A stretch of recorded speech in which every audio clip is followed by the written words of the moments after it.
Sue here, and even though I'm in my kitchen now, I'll be doing a field trip over to family friend Britt's kitchen.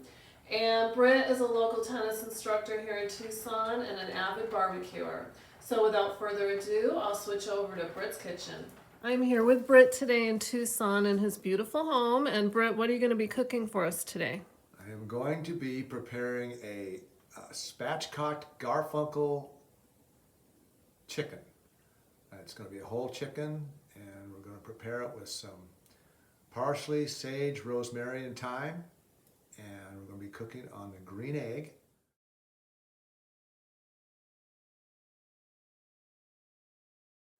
And it'll be a direct heat. So we're looking forward to having some delicious chicken. Thank you. Let's get started. All right, I'm going to go get a chicken. This is a fresh organic chicken from Costco. It's a little over 4 pounds, which is usually a good size for grilling. I'm going to be mixing the ingredients up pretty quickly right here. They're not very complicated. It's about parsley, about a tablespoon, and sage, about a tablespoon. And then we have some rosemary, and you'll notice a pattern. It's about a tablespoon. And because we're always a little short of time, it's going to be about a half a tablespoon of thyme. So just a little bit less thyme. And then I usually throw in a little bit of salt and some pepper. I like to work in the sink because when you work with chicken, you don't want to have a lot of splatter around. So I wipe the sink out quite well, and then I can work with my chicken in the sink. I use shears just because I find they're a little more controllable. And right now I'm going to try and cut the spine out of the chicken, which can be very challenging, or it can be a little bit easier than you think. But a lot of times with poultry, I like spatchcocking. I like opening it up because you can see there's lots of stuff in here I don't think I want to cook. And I can get to it now. This can be thrown away. You can look and see, I don't want this stuff. So I'm going to rinse it out. Get rid of this blood and just stuff that you don't want to have flavoring your chicken. It's really good to have that gone. So now, still in the sink, I'm going to kind of open it up and press it down. You can hear the bones giving way here. Basically what I'm doing is I'm almost creating like a chicken steak. So it's all one, kind of one thickness. All right. You can see it's all flattened out. Looks pretty good. Okay. So now I'm going to put it on my tray right here. I'm going to put paper towels on it, and I'm going to give it a good kind of dry it. So now I'm going to get ready to season it. Put that on the chicken, and I'm going to pretty well rub it all over with the olive oil. And that is what's going to kind of help it stay flavorful. Olive oil is a really healthy oil.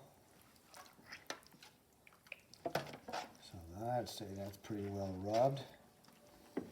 Okay, so I'm going to rinse my hands off a little bit.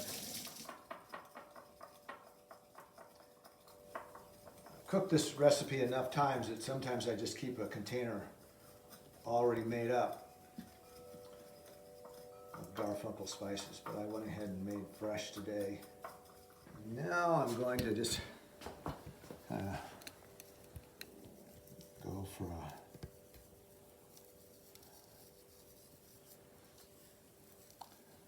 a good covering here. Kind of press it in. And I'll flip it over and do the same thing on the inside here.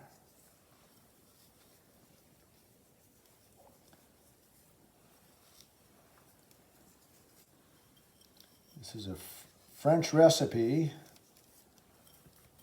I found it really lends itself to barbecuing because you can use a direct heat. There's no sugar in it, so it doesn't burn.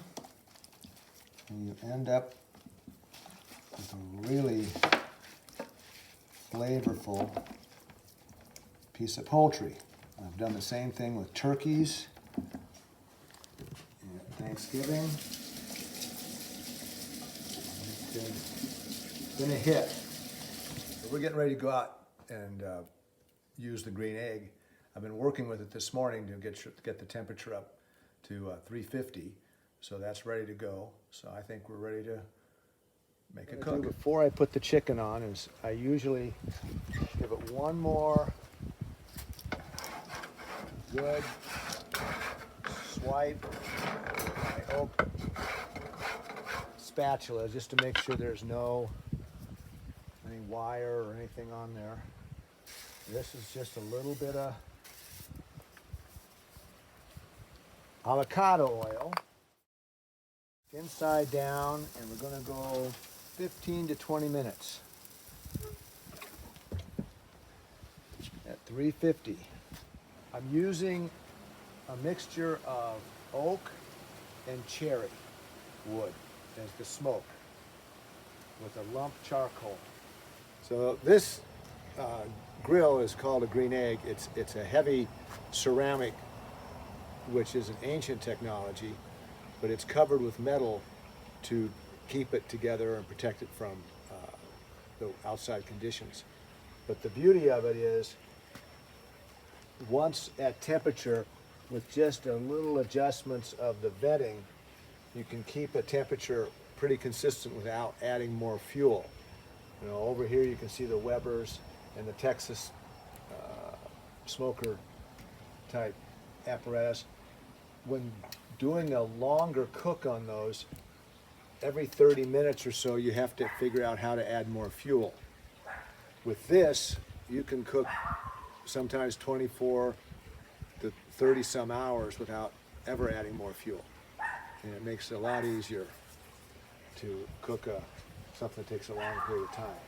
It also helps you not get too much air so that you're getting a lot of flame. I'm trying to make a brown, crisp skin, not blackened, which is one of the tricks with chicken. Chicken is tough to cook because there's so much fat in the skin that it's really easy to catch on fire. And once you have a flaming chicken, it's a mess. This is more time consuming than grilling. Grilling, you can walk out and just throw a steak on and have it done in minutes, or a hamburger. But it's ideal for doing things like ribs, and if you want to slow cook a chicken, or if you want to do a brisket, all of those things can be done on this. The temperature is going to drop when I open it. So here, all right. I always like to use tongs because you're less likely to puncture the meat. All right, so now we got the bone side down. And this makes its own kind of grill. So you can see none of the fatty meat is in direct contact with the coals now. So we're going to do this. We're going to start off with maybe 20 to 30 minutes.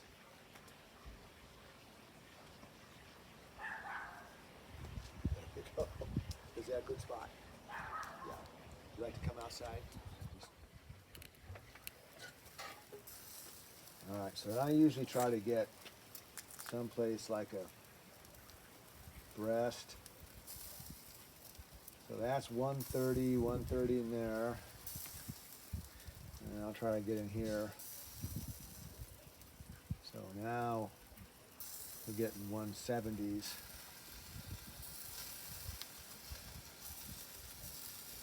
So we're doing good. We're doing really well here. There's a 160. You see it's on that bone side down. So I think we're going to be able to go 10 more minutes. And a lot of people like to cook the chicken to 160. I particularly like dark meat much higher than that. If I can get 175, 185 in dark meat, that's fine. The thing you don't want to do is overcook the breast and make it too dry. Burping it.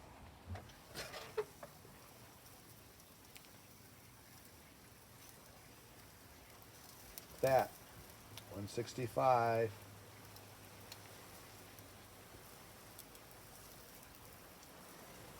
160. Okay, we're done. These are not gloves that I use or people sell for barbecuing. These are welding gloves. I would spend a lot of time with regular barbecue mitts on fire. And the kids would go, "What's in the pool?" I said, "Well, that's a flaming barbecue mitt." So the leather gloves are very handy for working over that. You can see this leg. Look at that leg coming off. Mm-hmm. Yeah, see? Look at that. It just comes right off. And there's the, let's take a look. You can see the underside here. Look at that. See that? Mm-hmm. That's not burnt. It's crispy. So there we go. And look at the dishes I don't have to do. It's right there. Okay, I'm just going to shut this back down. If I am going to cook a little bit more, but if I had to, I could just shut this all off. The coals would go out, and I'd have coals left over for my next fire, my next cook, and nothing's wasted. So there you go. That's a Garfunkel chicken.